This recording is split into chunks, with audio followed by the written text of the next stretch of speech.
Hey, do you ever get told that it might be a good idea to buy your power tools cheaply secondhand? Well, it can be very frustrating when you put in the time to clean these things up, tune these things up, and then it exhibits some other failure, right? Well, that happened to me a few times, and I'll tell you how I dealt with it and how I fixed a common problem with these older table saws. Let's check it out. So I got this Rockwell table saw. It's a model 34625.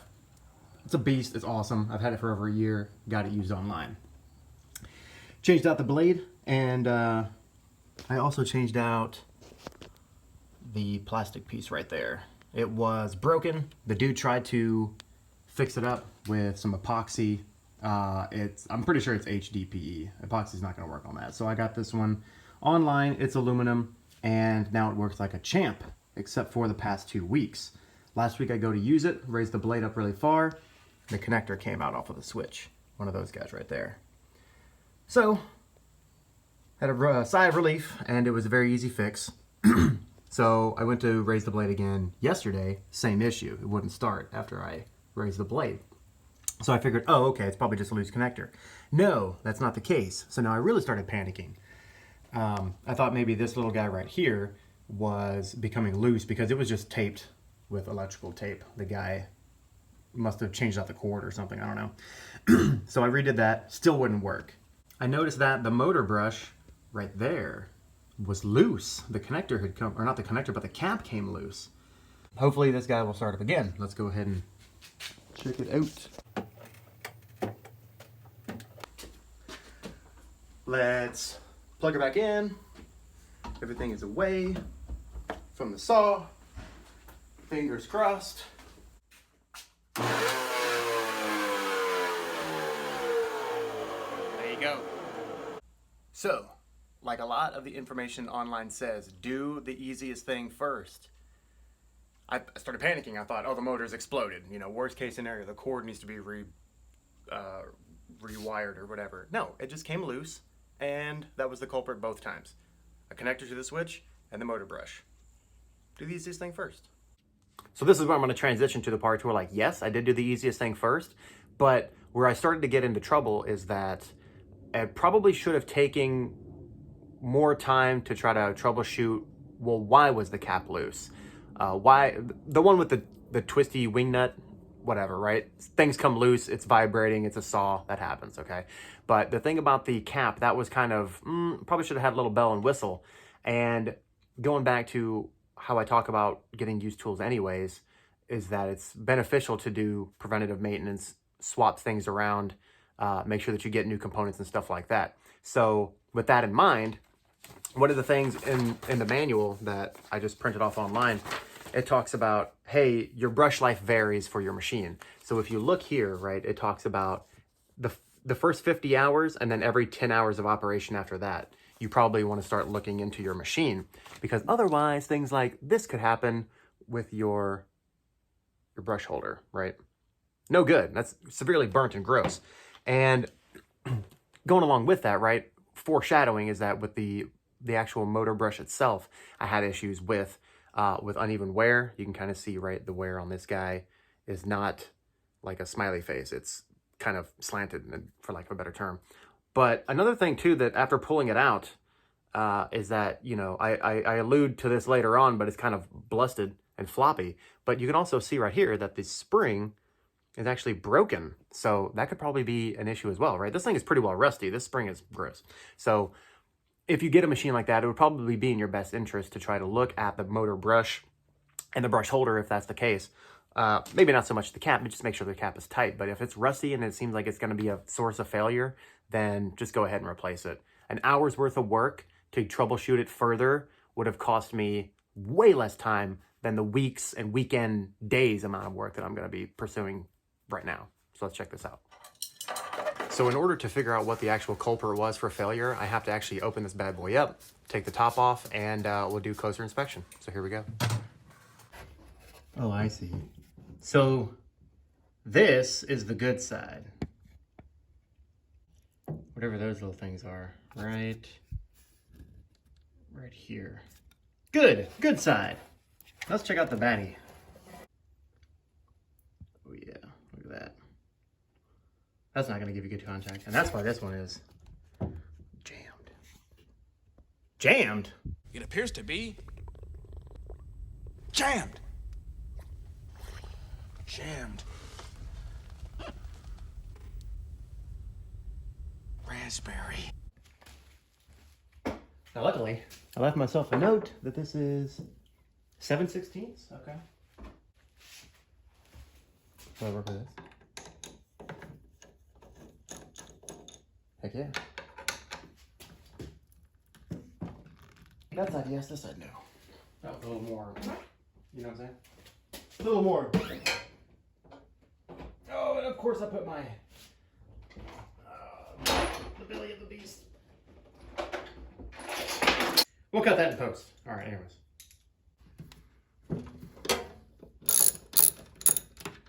Guess I don't have to go that. I don't have to go like OG Mudbone on it, you know what I mean? Come on, OG, triple OG.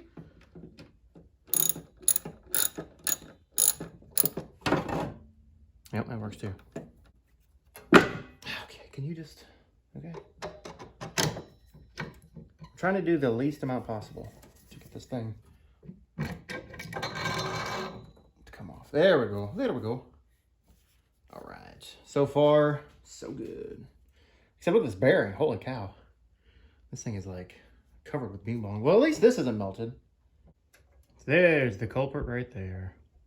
And this part on the right side, like way over there, that was like a huge lump of melted plastic. And it like promptly fell off, revealing the like good little coil guy, like on this side right down there. But this one, not so great. Not feeling good about this one. All right, cool. We figured out what the problem was. Now we have to fix it. And we need the parts to do so. So we go back to the manual. Back to it. And check it out. You got right here, brush holder, brush, cap. 171, 172, 173. You flip it around. You got the part numbers that came from the original Ding Dong.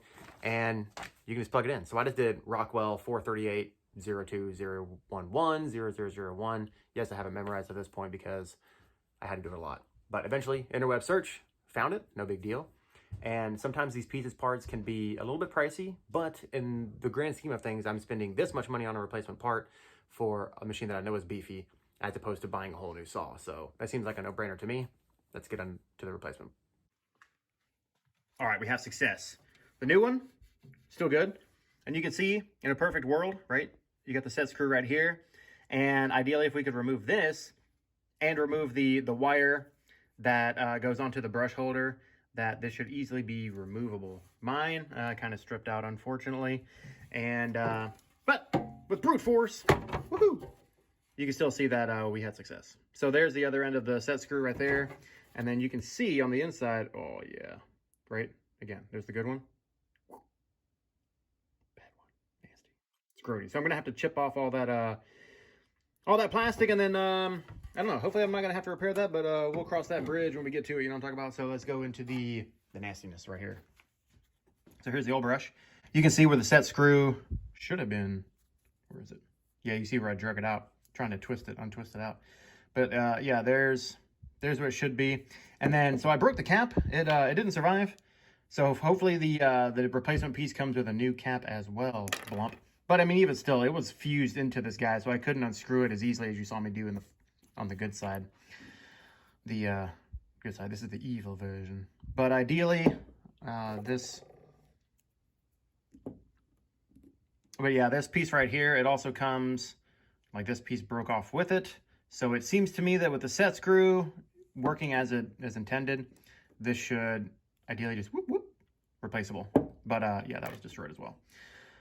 And yeah, so there it is. There's the baddie, the bad guy.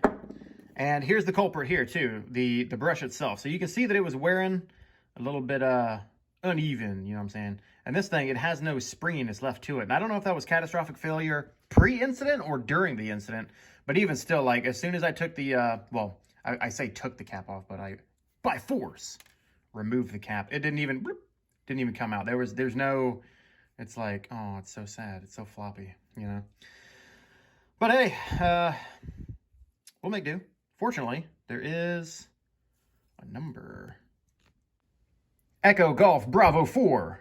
Clunk. There it is. There's the old brush holder.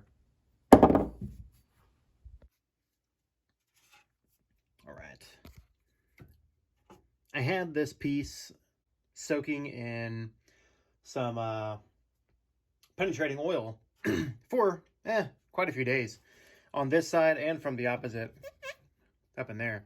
It still won't budge, and I'm starting to strip it, which is leading me to believe that I'm going to have to drill it out and get a new set screw. So I might have to go get one of those later on. But I got most of the plastic off of this guy. There's still, you can see some little bits right in here. But either way, this thing's looking a little bit brighter. It's moving. It's very springy. Some of the memory is lost, right? Like in this area right here, but it's not a big deal. As of right now, but we'll see whenever we fire this thing up. All right, so we've got a little bit of success. We got the new ding dong in there. You want to make sure that it's in the correct orientation, right? This is the one that I pounded in. And this is the one that was original. All right, so they both have to stand up because it's got to brush the booyah right here, right? It's got to brush it. If you do it skewed where it's going sideways, probably not going to work. So make sure that you check your, cut twice, measure once or whatever. All right, so I got this bad boy hooked back up. I got the power connected. A little bit reticent to turn it on.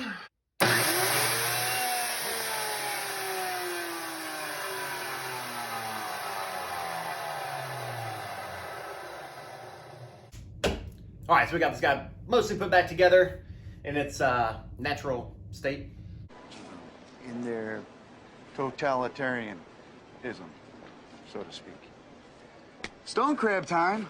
And so I was a little bit concerned with the amount of sparking that was going along with the initial fire up, but reassured with the interweb is that a lot of the folks on like the woodworking forums and just stuff like this where they're talking about older model stuff. I'll use this as the example, this little carpenter's pencil, but if you get a brand new motor brush and it's not like cupped like in a nice smiley face like this, right? Your commutator is just rubbing up against that, like this tip basically, right? And so it doesn't have a lot of good surface area where it's like winding around this guy as it's rotating. But after a while, once it starts rubbing and it gets that cup and action back in there, it should subside. So after a few hours of working with this guy, hopefully it'll not spark as much. Putting this thing back together with the trunnions, the front and the back, I have to get the bed of the actual saw off and putting them back on. Usually that comes from the factory. So one of the things that I'm gonna have to work on is getting the parallel of the blade back with the miter slots, and then involve some work with the trunnions, both front and back. So they kind of have to like re-maneuver themselves back into lane, you know what I'm saying? So I'll try to look for that for another video. If that's worth any value to you as a viewer, let me know in the comments, and I'll stick a quick and dirty banging action of this guy to try to get it back in alignment. But hit me up, let me know. That's it for this one. Peace.